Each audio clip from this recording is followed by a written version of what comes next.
야담상회를 찾아주신 마님들과 선비님들 감사드리옵니다. 야담상회, 오늘의 이야기 시작합니다. 깊은 산속 첩첩이 이어진 능선들 사이에 숨어든 조그만 암자. 그곳에서 홀로 수행하는 노스님은 마치 세상과 단절된 듯 고요한 일상을 보내고 있었습니다. 어느 날 탁발을 마치고 돌아가던 길, 그는 길섭 바위 아래 놓인 강보에 쌓인 어린 아기를 발견했지요. 울음소리가 어찌나 우렁차던지 도저히 그냥 지나칠 수가 없었습니다. 그렇게 마치 운명처럼 노스님은 아이를 품에 안고 암자로 돌아오게 되었어요. 그날로 노스님은 아이에게 철곡이라는 이름을 지어주었습니다. 첩첩산 중에 홀로 지내는 암자에서 아이에게 먹일 것을 구하지 못해 노스님은 사슴젖을 구해 먹이며 밤낮으로 정성을 다해 키웠습니다. 노스님의 사랑을 받고 자란 아이는 눈에 띄게 영특했어요. 5살도 채 되지 않아 그를 깨우치더니 이내 불경을 파고들며 노스님을 흐뭇하게 해주었습니다. 노스님이 하나를 가르치면 철곡은 마치 먹 앞에 종이처럼 모든 것을 빨아들이는 집중력을 보여주었지요. 철곡은 공부를 하는 틈틈이 숲속을 뛰어다니며 산짐승들과 어울렸고 그 덕에 자연스럽게 몸을 단련하게 되었습니다. 암자는 마을에서 30리나 떨어진 깊은 산골짜기에 자리 잡고 있어 그야말로 심산유곡이었습니다. 사정이 이러하니 철곡에게 세상은 오직 노스님과 광활한 산, 그리고 그가 읽는 불경과 암자가 전부였지요. 그렇게 무탈하게 유년기를 보낸 철곡은 어느덧 장성한 청년이 되어 훤칠하게 성장했습니다. 철곡의 불법력은 이미 노스님을 뛰어넘어 나날이 노스님을 기쁘게 하였지요. 그러던 중에 어느 초여름이었습니다. 철곡은 늘 하던 대로 지게를 찐 채 도끼를 들고 나무를 하러 나섰어요. 오늘도 얼른 나무를 끝내놓고 어제 마무리 짓지 못한 불경에 대한 해석을 노스님께 여쭤봐야겠다. 철곡이 부지런히 발을 놀려 개울을 따라 내려가던 중이었습니다. 어디선가 가녀린 음성의 목소리가 철곡의 귓가를 간지럽혔어요. 아니, 대체 이것은 무슨 짐승의 소리지? 생전 이런 종류의 짐승 소리는 들어본 적이 없는데? 그는 가던 발걸음을 멈추고 마치 풀숲에 발바닥이 달라붙은 듯 멍하니 그 자리에 서 있었습니다. 철곡이 소리가 나는 방향으로 몸을 틀어 울창하게 우거진 풀과 나무를 헤치며 들어가니 수심이 딱 적당하여 평소에도 철곡이 멱을 감는 곳으로 점 찍어두었던 개울이 나타났습니다. 저게 대체 무엇인가? 세상에나 이것이 어찌된 일이었을까. 풀숲 뒤에 숨어 개울을 관찰하던 철곡을 깜짝 놀라게 하는 광경이 눈앞에 벌어지고 있었지요. 철곡이 난생 처음 보는 기이하게 생긴 짐승이 개울에서 멱을 감고 있었기 때문이었어요. 그 몸집은 자신에 비해 비교적 작게 느껴져 아담해 보였지만 전체적인 느낌이 길쭉길쭉하면서도 여리여리하고 그러면서도 날렵해 보였습니다. 또한 짐승의 머리 쪽에는 칠흑처럼 검고도 부드러워 보이는 검은 털이 길게 자라 있었지요. 흉곽 쪽에는 흡사 산봉우리를 닮은 불룩한 봉우리 2개가 솟아 탐스럽게 흔들리고 있었습니다. 도대체 저것은 어떤 짐승이기에 저리도 괴이한 형상을 하고 있는 것인가? 참으로 신기하게 생긴 짐승이로구나. 철곡은 자신도 모르게 마른 침을 꿀꺽 삼키며 멱을 감고 있는 그 짐승을 유심히 관찰했습니다. 튼실해 보이는 허벅지를 지나쳐 그 사타구니 쪽에는 자신이나 노스님에게는 달려있는 물건이 보이지를 않는 것이었지요. 참으로 해괴하고도 이상한 모습이었습니다. 하도 신기하여 조금 더 앞으로 다가서던 철곡이 발밑에 나뭇가지를 밟는 바람에 바스락 하는 소리가 들렸습니다. 히?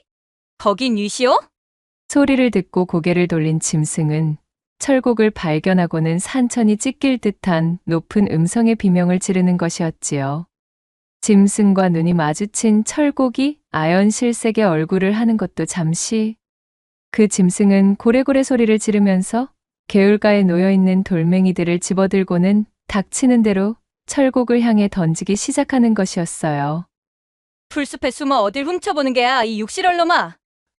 돌멩이의 머리를 맞아 크게 혹이 난 줄도 모르고 철곡은 너무 놀라 쏜살같이 도망치고 말았습니다. 혼쭐이 난 채로 암자로 도망쳐온 철곡이 마당을 쓸고 있던 노스님에게 달려가 구해 바쳤지요. 스님, 참으로 큰일이 날 뻔했습니다. 나무를 하러 가다 말고 생전 처음 보는 사납고도 괴이한 짐승을 만났지 뭐겠습니까? 그것들은 요사스럽게도 사람의 말을 할 줄 아는 데다가 그 생김새가 우리와 묘하게 닮아 있었습니다. 대체 그것이 무슨 소리이더냐? 숨을 고르고 차근차근 설명을 좀 해보거라. 철곡이 호흡을 가다듬고 자신이 목격했던 짐승의 생김새를 상세히 설명하자 그제야 노스님은 그것이 짐승이 아닌 멱을 감던 여자였음을 알아차리게 되었답니다. 어이구, 세상에나 이럴 수가. 노스님은 탄식을 하며 태연한 척 대답했습니다. 그 짐승을 발견한 게냐? 네가 그만한 것이 천만다행 중에 다행이로구나. 부처님께서 돌보신 덕이다. 이놈아, 그 짐승에게 기가 빨리지 않고 이리 살아서 돌아왔으니 말이다. 걱정스러운 말투로 노스님이 위로하자 철곡의 안색이 더욱 새파랗게 질려버렸지요. 노스님은 앞으로 철곡이 돌을 닦는 데에 여자가 커다란 장애물이 될 것이라 판단했습니다. 하여 여자라는 존재를 처음 본 철곡에게 잔뜩 겁을 주며 멀리할 것을 당부하였지요. 철거가 그 무서운 짐승들이 얼마나 흉포한지 너는 절대 모를 것이다. 그들은 우리 같은 중을 하도 많이 잡아먹은 요괴라. 우리와 생김새가 묘하게 비슷한 것이란다. 허나 너도 알다시피 그 짐승들은 머리털이 치렁치렁하고 또한 흉통에는 우리에게 없는 불룩한 것이 달려있지만 한편으로는 우리에게 있는 기둥은 달려있지 않은 괴팍한 모습을 하고 있지. 스님, 또한 그 짐승들은 몸에 털이 하나도 없었습니다. 뭐랄까, 도자기로 만들어 놓은 것만 같은 뽀얗고도 반들반들한 껍질 같은 느낌이었지 뭡니까? 제 몸과는 살짝 달랐습니다. 아무튼 조심하는 것이 좋을 게야. 앞으로도 나무를 하러 가거나 산에 수행을 하러 들어가다가 혹여 만나게 되면 뒤도 돌아보지 말고 도망치거라. 그 짐승들은 너를 발견하는 즉시 너의 모든 기력을 빼앗아 버릴 게야. 노스님의 말을 들은 철곡은 두 눈을 동그랗게 뜬 채 잔뜩 겁에 질렸습니다. 자신이 목숨을 부지하게 된 것이 부처님 덕이라 여기며 안도의 한숨을 내쉬었지요. 헌데 문제는 바로 그 이유였습니다. 개울에서 생전 처음 보는 짐승을 목격한 날 이후로 어찌된 일인지 철곡은 도무지 공부에 집중할 수가 없었습니다. 철곡의 세상은 송두리째 뒤바뀌어 있었지요. 오랫동안 고요했던 호수의 돌멩이가 던져진 듯 그의 마음은 격렬하게 요동치기 시작했습니다. 이전까지 자신을 감싸고 있던 평안한 시간과 명상으로 다져진 마음에 낯선 형상들이 뿌리내리고 철곡의 정신을 집요하게 파고들고 있었지요. 책을 펴도 글자는 더 이상 눈에 들어오지 않았습니다. 붓끝은 먹을 머금고 있었지만 먹물이 종이 위에 번지는 대신 흐릿한 형상들이 떠오르기 시작했어요. 불경 속의 심오한 가르침은 그저 허공에 맴돌 뿐 철곡의 머리와 마음에까지 닿지 않았습니다. 두꺼운 장막이 처진 그의 시야는 오로지 개울에서 보았던 짐승의 뽀얗고 가녀린 모습에만 고정되어 있었습니다. 그 짐승의 하얗던 살결, 봉긋하게 솟아있던 흉통, 그리고 반짝이는 검은 모질로 덮여있던 신비로운 곳까지. 이 모든 모습들이 마치 달콤한 환각처럼 철곡의 눈앞에 아른거리고 있었지요. 책을 덮어도 눈꺼풀을 감아보아도 그 형상들은 좀처럼 사라지지 않는 것이었어요. 밤이 되어 잠자리에 들어도 상황은 마찬가지였습니다. 철곡의 꿈속에서는 그 기이한 짐승이 밤마다 나타나 철곡을 괴롭혔어요. 요사스럽게도 그 짐승은 철곡을 유혹이라도 하는 것처럼 그 가녀린 손끝을 철곡에게 펼쳐 춤을 추는 것이었습니다. 철곡은 헤어나올 수 없는 혼돈 속에서 길을 잃어버렸습니다. 그의 마음은 이미 자신이 발견한 짐승에 대한 것으로 가득 찼어요. 노스님이 말씀했던 것처럼 정말로 그것이 흉폭한 짐승일까?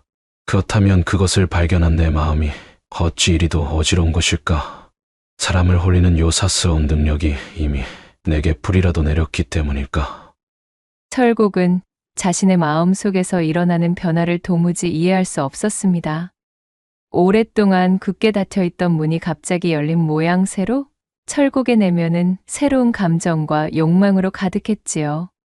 이제 철곡은 이전과는 완전히 다른 사람이 된 듯한 느낌에 휩싸였습니다. 이전의 경건하고 고요한 수행자의 모습은 사라지고 낯선 감정에 혼란스러워하는 청년이 되어 있었습니다. 모든 것을 손 놓은 채 시름에 빠진 철곡을 지켜보던 노스님은 한숨을 내쉬었습니다. 노스님은 조용히 철곡을 불러 한거를 명했어요. 잔뜩 풀이 죽은 철곡이 가부좌를 틀고 면벽한 채 목이 터져라 독경을 해보았지만 머릿속엔 그 짐승의 뽀얗고 매끄러운 모습들만 아른거리고 있었습니다. 그렇게 보름이라는 기간 동안이나 면벽하고 불경을 읊던 철곡은 펑펑 울면서 노스님에게 매달렸습니다. 참으로 이 일을 어쩌면 좋단 말입니까? 제게 아무래도 저에게 악귀가 씌인 것 같습니다. 아무리 부처님의 말씀을 떠올리고 독경을 하여도 이미 저희 머릿속엔 그 짐승만이 춤을 추고 있습니다. 그날 그 개울가에서 본 모습, 바로 그 모습 그대로 말입니다, 스님. 관세음보살. 철곡의 울부짖음을 본 노스님은 두 눈을 감고 깊은 한숨을 흘렸지요. 그날 이후로 노스님은 철곡의 머리를 밀지 않았습니다. 시간은 덧없이 흐르고 철곡의 머리가 어느 정도 자라게 되자 노스님이 철곡을 불러 말했습니다. 아무래도 이젠 내가 너를 속세로 보내 속인들에게 돌려주어야 할 듯 싶구나. 깨닫지 못하고 살았다면 또 몰라도 이미 깨달은 다음 그것을 억누르는 것이 어찌 그리 쉽겠느냐. 자, 가거라. 가서 너의 마음을 어지럽혔던 그 짐승을 네가 직접 보고 듣고 만져본 다음 그렇게 속인들의 세상에서 지내보도록 하거라. 허나 반드시 명심해야 할 것이야. 그들은 혈단코 만만한 존재들이 아니니라. 항시 두 눈과 귀를 열고 매사에 조심해야 한다 알겠느냐? 그리하여 노스님은 철곡에게 속인들의 옷을 입힌 후 그를 속세로 내보내게 되었습니다. 노스님과 두 사람만의 조촐한 송별식을 가진 철곡은 그렇게 암자에서의 생활을 청산하고 내려오게 되었지요. 한편 속세라 불리우던 산아래 사람들의 세상 속에서는 철곡과는 아무런 상관도 없는 사람들이 저마다의 인생을 바삐 살아가며 지내고 있었지요. 경단골이라는 한 마을에 뱃사공이었던 제 아버지가 이승을 하직한 후 노를 이어잡은 처녀 뱃사공이 있었습니다. 이 처녀의 이름은 염란으로 그녀는 아버지를 떠나보낸 이후 혈혈단신이 되었지만 외로움을 느낄 새가 없었습니다. 당장 입에 풀칠하는 일로 눈코 뜰 새 없이 바쁘기도 하였지만 서진산의 행랑집사로 일하고 있는 총각인 장산이와 눈이 맞은 것이었지요. 두 사람이 서로에게 아직 연심을 고백하기 전으로 거슬러 올라가 보자면 우선은 경단천 건너의 서진산의 논밭부터 이야기해야 하지요. 천석군 서진산의 논밭은 경단천 건너에 드넓게 펼쳐져 있었습니다. 가을만 되었다 하면 집사인 장산이가 작황을 꼼꼼하게 살펴본 뒤 소작농들의 소작료를 책정하여 서진사에게 보고해야 했지요. 그러려면 경단천을 반드시 건너야만 했고 애초에 염란에게 마음이 있었던 장산이는 콕 집어 그녀의 배만 골라서 탔습니다. 어느 가을날 마지막 배로 경단천에 나그네 손님 둘을 실어 나른 뒤 염란은 고단한 하루를 마무리하려 했습니다. 나루터 정박기둥에 자신의 배를 묶는데 경단천 건너에서 장산이가 두 팔을 벌린 채 염난을 향해 소리치는 것이었어요. 보시오, 염난처자. 나 좀 태워주시오. 염난이 배를 묶던 손을 멈춰 몸을 일으켜 보니 세상에나 후두두둑하며 하늘에서 차가운 빗방울이 쏟아지기 시작하는 것이었어요. 어머, 이를 어째? 점차 하늘은 어두워지고 빗줄기마저 거세지자 염라는 서둘러 배를 풀어 경단천 위로 뛰었습니다. 줄기차게 노를 저어 경단천 건너에 장산이를 태워왔지요. 어이구, 고맙소 염난처자. 내 작황을 조사하다 보니 시간이 이리는 줄도 모르고 그만. 염라는 고개를 푹 숙인 채 작게 고개만 끄덕였어요. 이미 시간이 많이 늦은 상황이었고 가을비마저 더욱 사납게 쏟아지고 있었기에 고개 넘어 서진산의 집까지 돌아갈 수 없었던 장사는 결국 나루터 옆 염란네 집으로 가 비를 피하기로 했습니다. 싹이 난 감자 몇 개를 삶아 보리밥과 곁들여 끼니를 해결한 두 사람은 호롱불을 켜둔 채로 벽에 기대 앉아 은은하게 들려오는 빗소리를 퍼삼으며 이야기꽃을 피웠어요.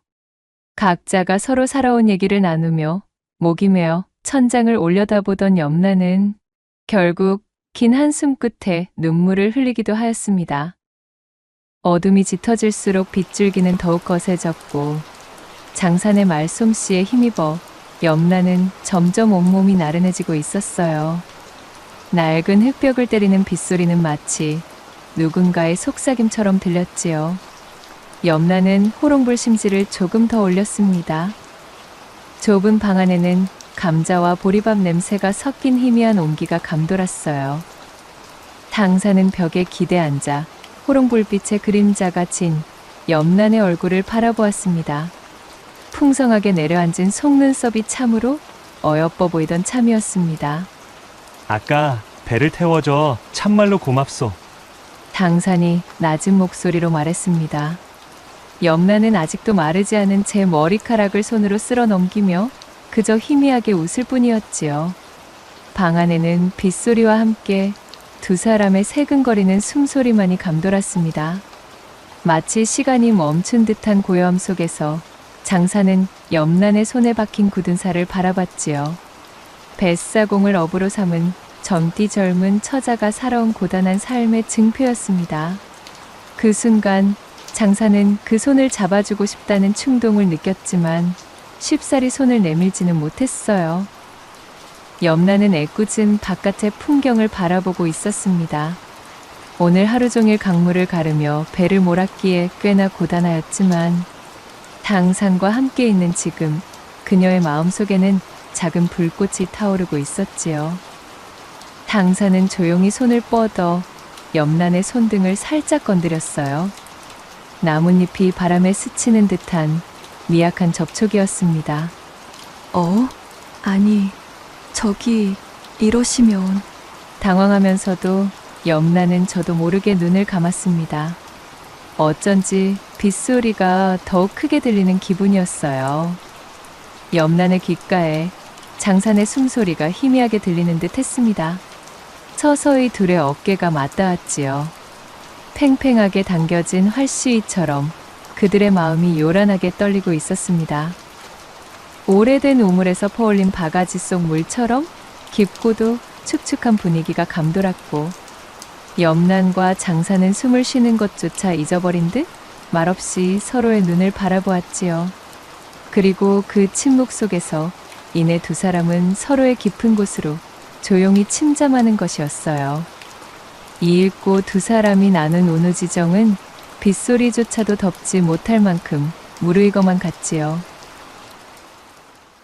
서로를 탐닉하는 것에 정신이 팔려 동창이 밝아오는 것도 몰랐습니다. 그렇게 혼인도 하기 전 초야를 치러낸 두 사람은 날이 갈수록 정이 깊어갔지요.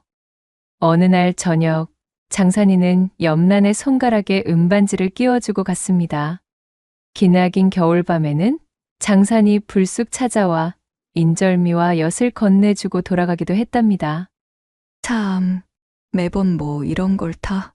제 먹을 것도 부족할 텐데 늘 자신을 위해 군것질거리를 챙겨다 주는 장산이 너무도 고맙고 미안했어요.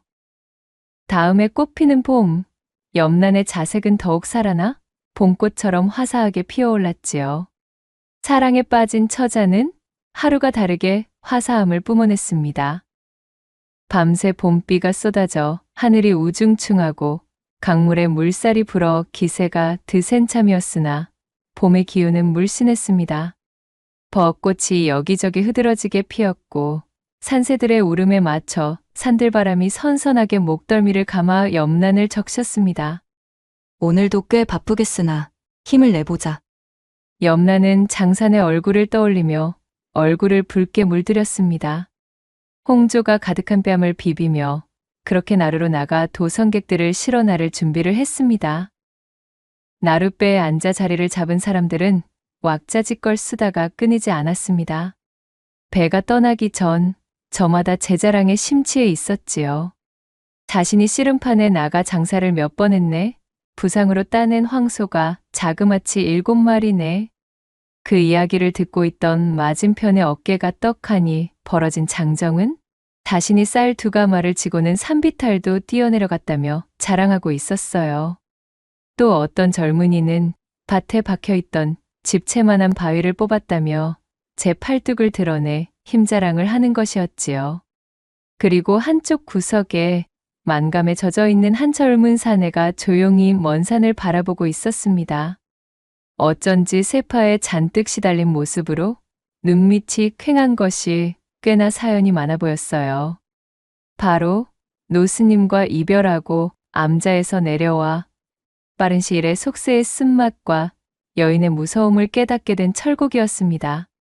도대체 무슨 사연이 있었던 것인지 그는 암자에서의 건장하던 모습을 모두 잃은 채 피골이 상접하여 쪽 흡사 기가 빨린 모습이었지요. 자, 이만 출발합니다. 꽉들 잡으셔요. 염란이 노로 강바닥을 밀며 배를 출발시키려는데 나루터 끄트머리에서 사내 셋이 소리를 치며 뛰어왔습니다. 그들을 발견한 염란의 눈살이 찌푸려졌지요. 바로 저작거리의 왈패들이었습니다. 품속에 단검을 품고 다닌다는 소문에 각종 투전판과 싸움판을 찾아다니며 말썽을 부리는 통에 고을에서 모르는 사람이 없을 정도였습니다. 하필이면 재수도 없지. 염란이 조용히 중얼거렸지만 모르는 척 배를 출발할 수는 없는 노릇이었습니다. 그들을 태우지 않고 떠났다가는 반대편에서 이쪽으로 넘어올 때 무슨 난리를 피울지 알 수 없었으니까요. 염란은 하는 수 없이 배를 멈춰 그들을 기다렸습니다. 어이구, 이거 미안하네. 밤새 술을 퍼마셨는지 배에 오른 왈패들에게서 술 냄새가 진동하고 있었습니다. 그들 중 우두머리로 보이는 한 왈패가 배를 출발하기 위해 노를 젓는 염란을 위아래로 훑어보기 시작했지요. 우리 사공처자는 올해 나이가 몇인가? 이런 일을 하기엔 너무 고와 보이는데 어때요? 내 색시나 안 알려? 왈패가 능글맞은 웃음으로 추잡한 소리를 건넸으나 염란은 싸늘한 표정으로 대꾸하지 않았습니다. 그러자 왈패가 갑자기 그녀의 엉덩이를 두 손으로 확 움켜쥐는 것이었어요. 이것이 대체 무슨 짓이오? 사공이 아녀자라 하여 어찌 이리 희롱한단 말입니까? 소스라치게 놀란 염란이 몸을 획 돌려 왈패를 쏘아보고는 철썩 뺨을 갈겨버렸습니다. 헛주? 이 맹랑한 년 좀 보게. 내년 오늘 아주 임자 만난 줄 알거라. 뺨을 맞은 왈패는 대번에 눈을 희번득 뜨더니 염란의 머리채를 틀어지고는 배에서 끌어내렸지요. 우두머리가 내리자 나머지 두 왈패 역시 염란의 두 팔과 두 다리를 잡고는 배에서 끌어내려 나루 옆에 숲을 속으로 끌고 들어가는 것이었어요. 염란이 죽으림을 다해 발버둥치며 살려달라 소리를 질렀습니다. 각혈하듯 처절히 울부짖었으나 그 누구도 도움의 손길을 뻗는 사람은 없었지요. 황소를 타왔다던 씨름꾼도 쌀을 치고 산비탈을 내달렸다는 장사도 집채만한 바위를 뽑았다는 젊은 사내도 모두가 고개를 돌린 채로 먼 산만 바라보며 모르는 척을 하고 있었습니다. 그때 그들과 끌려간 염난 쪽을 번갈아 바라보던 철곡이 크게 노하여 소리를 쳤지요. 아니, 댁들이 그러고도 사내들이여. 그리도 주둥이로 힘자랑들 하시더니만 부끄러운 줄을 아시오들. 철곡은 배에서 뛰어내려 숲을 쪽으로 내달렸습니다. 이 천하의 몹쓸 잡놈들, 어서 멈추지 못하겠느냐? 힘껏 고함을 지르며 달려간 철곡과 염난의 처절한 비명도 잠시 이윽고 요란스러운 난리통 끝에 숲을 뒤는 잠잠해지고 얼마 후 알페셋이 싱글거리는 낯으로 숲에서 어기적대며 기어나왔지요. 그들은 자기들끼리 껄껄대는 웃음으로 대화하고는 거드름을 피우며 배에 올라탔습니다. 이윽고 치마는 찢어지고 옷구름도 풀어헤쳐진 몰골의 염난이 쓰러질 듯 비틀거리는 걸음으로 수풀에서 나와 힘겹게 배에 올랐지요. 우리가 오늘 사공처자 덕에 아주 거나하게 잘 대접받았으니 뱃삭은 두둑히 드려야지. 머리와 옷매무새를 정리하며 쏟아지려는 눈물을 참아내는 염난에게 왈패들은 낄낄대며 중얼거렸습니다. 배에 탄 채 염난을 못 본 채 하던 도성객들은 헛기침을 하며 애써 그녀와 눈을 마주치지 않았답니다. 그리고 마지막으로 왈패들을 저지하려다 흠씬 두들겨 맞은 철곡이 피떡으로 망가진 얼굴로 기어나와 배에 오르려던 찰나였습니다. 선생께서는 타지 마셔요. 염난이 거칠게 철곡을 밀어내며 닷줄을 풀고 노를 미는 것이었지요. 대체 이게 무슨 상황인가 싶었던 철곡이 자신 역시도 배를 타야 한다며 막무가내로 올라서려 했지요. 배 떠날 시간이 지났습니다. 다음 배를 타시지요. 기껏 왈패들에게 당하려는 것을 구해주려다가 흠씬 두들겨 맞기까지 하였는데 유일하게 염난을 도와주려던 자신만 놓고 배를 출발시키겠다니요. 대체 이것이 무슨 심보냐며 화를 내려던 철곡을 염난이 거세게 밀어내버렸습니다. 그 모습을 지켜보고 있던 왈패들은 낄낄대며 자기들끼리 비웃었지요. 어이가 없다는 표정으로 철곡이 소리쳤으나 다음 배를 타라 했습니다.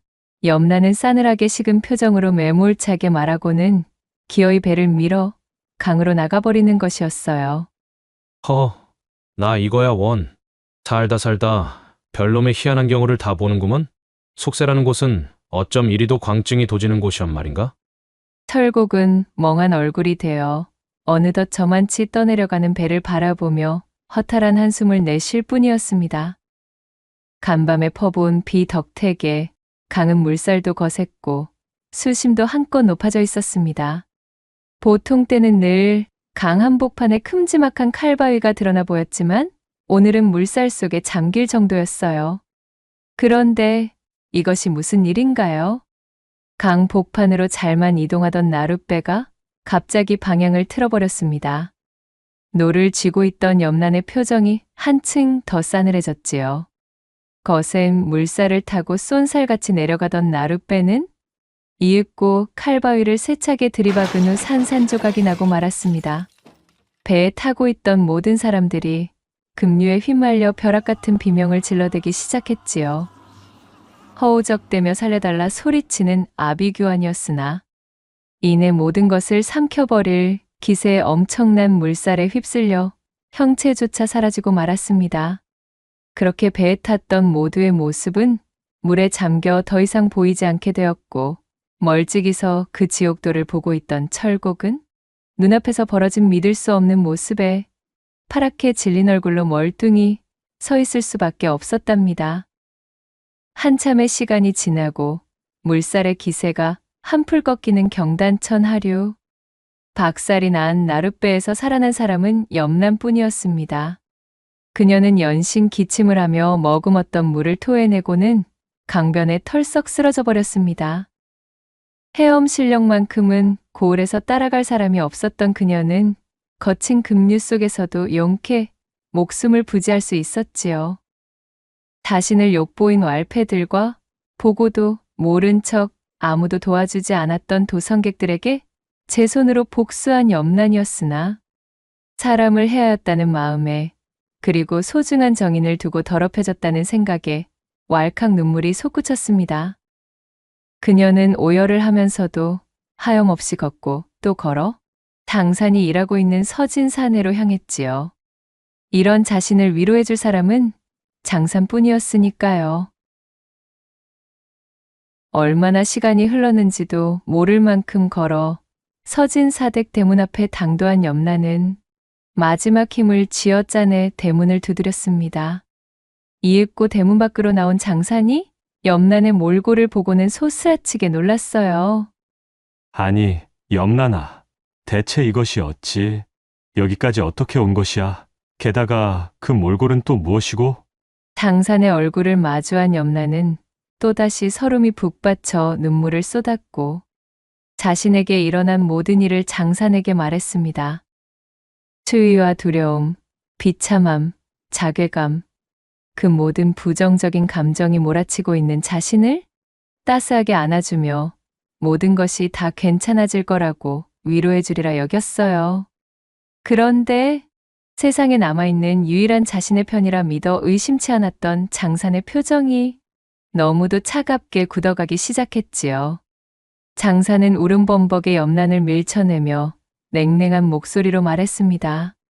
그래서 한 놈도 아니고 자그마치 새 놈에게나 더럽혀진 몸으로 거기에다 네 손으로 사람까지 요절내놓고 무슨 낯짝으로 나를 찾아왔다는 게야? 뭐? 지금 그게 무슨 말이야? 나까지 엮여서 관아에 끌려가라고? 네가 이 정도로 이기적인 여자인 줄은 미처 몰랐다. 더 듣고 싶은 이야기도 없으니까 이만 돌아가도록 해. 예정을 생각해서 내가 직접 관아에 발구하지는 않을 테니 말이야. 그리고는 뒤도 돌아보지 않은 채 쾅! 대문을 닫아버리는 것이었지요. 염라는 어리나간 얼굴로 대문 앞에 망연자실 서 있었습니다. 자신이 방금 들은 말이 실제인가? 헛것을 들은 것은 아닌가 하며 도무지 믿을 수가 없었지요. 염란을 지탱하고 있던 유일한 세상이 그렇게 무너져 버렸습니다. 염란은 굳게 닫힌 대문 앞에서 한참 동안 움직일 수 없었습니다. 세상의 모든 소리가 사라진 듯 염란의 귓가에는 아무것도 들리지 않았습니다. 빗물처럼 끈적이는 절망의 메아리만이 축축하게 염란을 적셨습니다. 심장이 마치 텅 비어버린 우물처럼 깊고 어두운 수렁으로 끌려가는 느낌이었지요. 장산의 냉정한 말들이 날카로운 칼날처럼 염란의 마음을 후벼 팠습니다. 그 길로 대문 앞에서 몸을 돌린 염란은 길을 잃은 짐승처럼 오열하며 걷고 또 걸었습니다. 이제 어디로 가야 할지도 알 수 없게 되었지요. 발걸음이 어디로 향하는지 어디 한 군데 닿을 곳도 없이 염라는 흐릿한 의식 속에서 무거운 발걸음을 옮기고 또 옮길 뿐이었어요. 목적지도 없이 낯선 길을 한참 동안이나 걷고 있을 때 문득 그녀는 몽땅 다 내려놓고 포기하자 라는 생각을 했습니다. 아버지, 저 그냥 아버지 따라서 갈래요. 혼자서는 이제 도무지 버틸 수가 없을 것만 같아요, 아버지. 바로 그때 그녀의 눈에 어쩐지 익숙한 사내 하나가 어른거렸습니다. 그것은 다름 아닌 얼마 전 강에서 자신을 유일하게 구하려 했던 철곡이었어요. 그는 여전히 그때의 상처를 그대로 지닌 멍이 든 얼굴을 한 채로 강변을 서성이고 있었습니다. 염라는 그를 발견하고 마치 오랜 친구를 만난 것처럼 발걸음을 멈췄습니다. 어라? 어라라. 이보시오 당신 맞지요? 철곡은 염란을 발견하고는 헐레벌떡 다가왔습니다. 아니 대체 꼬락서니가 이게 무슨... 안 그래도 그날 나만 놔두고 배를 떠난 당신에 대해 욕지기를 뱉다가 배가 부서지고 모두 물에 빠져 쓸려가는 것을 똑똑히 보았어. 괜찮은 거요? 내 얼마나 걱정을 하였는지 아시오? 모두의 주검은 다 발견되었다고 떠들썩하던데 유일하게 처자의 주검만 없어졌다 하여 온 고을이 지금 찾고 난리가 나지 않았겠소? 내 외지인이기는 하나 도무지 처자에 대한 소식이 마음에 걸려 혹여나 뭔가 떠내려오진 않았을까 하여 이리 서성거리던 참이었지 뭡니까? 철곡의 눈에는 염란에 대한 걱정과 연민이 가득했습니다. 그는 염란에게 다가가 말없이 어깨를 감싸 안았습니다. 그 따뜻한 온기에 염란은 또다시 눈물을 쏟았습니다. 저기, 괜찮소? 어째 눈빛 속에 오만 번뇌와 감정들이 들끓고 계신 것이 참말로 속세의 모든 고통을 짊어지신 얼굴이시오. 철곡은 나지막이 물었습니다. 염란은 아무 말도 하지 못했습니다. 그녀의 눈물은 줄곧 멈추지 않고 계속해서 흐르고 있었지요. 그러니까 그것이 그날 사실은. 염란이 입을 열고 무언가 말을 하려 할 때 철곡이 그녀를 제지하며 말했습니다. 됐소이다. 그만두시오.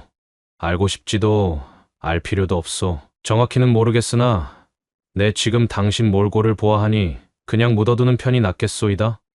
철곡은 당장이라도 허물어질 것만 같던 염란을 부축하며 조용히 그녀의 손을 붙잡았습니다. 철곡이 그녀를 데리고 강둑으로 걷자 여전히 거세게 흐르고 있는 물살의 소리가 들려왔지요. 어느덧 빗줄기가 거세지며 더욱 굵어졌습니다.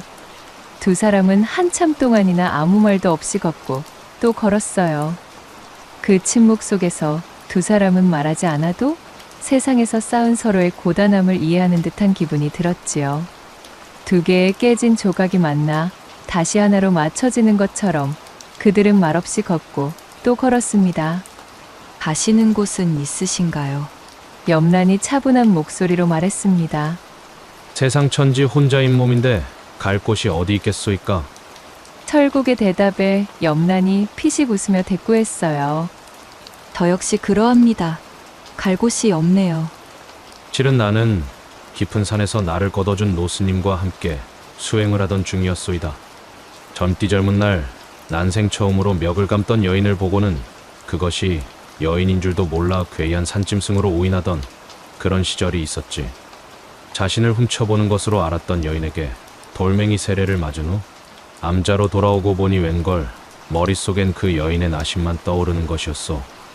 지금 생각해보면 아마도 나는 첫눈에 그 여인에게 반했던 것이었나 보. 아무튼 그날의 경험이 결국 마귀처럼 나의 머리에서 빠져나오질 않는 통에 나는 속세로 내려오게 되었고, 그리고 나서 얼마 되지 않아 만나게 된 어떤 여자에게 속아 이리저리 이용만당한 채로 몹쓸 경험을 한 뒤 모든 것을 잃은 참이었소이다. 참으로 신기한 일이네요. 마침 저도 비슷한 시기에 산속 개울에서 멱을 감다가 까까머리 젊은 중이 저를 훔쳐봤던 통에 냅다 돌멩이를 던졌던 기억이 나는데, 염란의 말이 끝남과 동시에 두 사람은 서로의 얼굴을 바라보며 깜짝 놀랐습니다. 아니, 그럼 설마 당신이? 어머? 혹시 그럼 그쪽이 그때 그 까까머리 중? 서로가 서로에게 삿대질을 하며 그날의 일을 캐묻게 되었고, 결국 그때가 서로를 처음 만났던 신기한 인연이었음을 알게 되었지요. 그들은 어쩜 이러한 우연과 질긴 인연이 다 있느냐며 한참이나 대화를 이어나갔습니다. 아무튼 간에 그리하여 무일푼으로 이리저리 떠돌며 속세의 지옥 맛을 보느라 말라가던 차에 나를 속세로 보내주신 노스님을 볼 면목도 없고 하여 이승을 하직할 참으로 배를 타려 하였소. 배가 한복판에 당도하면 강으로 뛰어들 작정이었지. 헌데 그날 하필이면 처자를 도와준 나를 배에 태워주지 않는 바람에 그 다짐이 물거품이 되고 말았지. 그것이 나를 살려주려 일부러 그리했다는 것까지는 몰랐지만 어쨌든 덕택의 목숨을 부지했소. 철곡이 허탈하게 웃으며 말하자 염란이 꾸벅 고개를 숙였지요. 아참, 그날 고맙다는 인사도 드리지 못하였네요. 유일하게 나를 도와주신 분이셨는데 늦었지만 참으로 감사했습니다. 당연한 일을 하였을 뿐이요.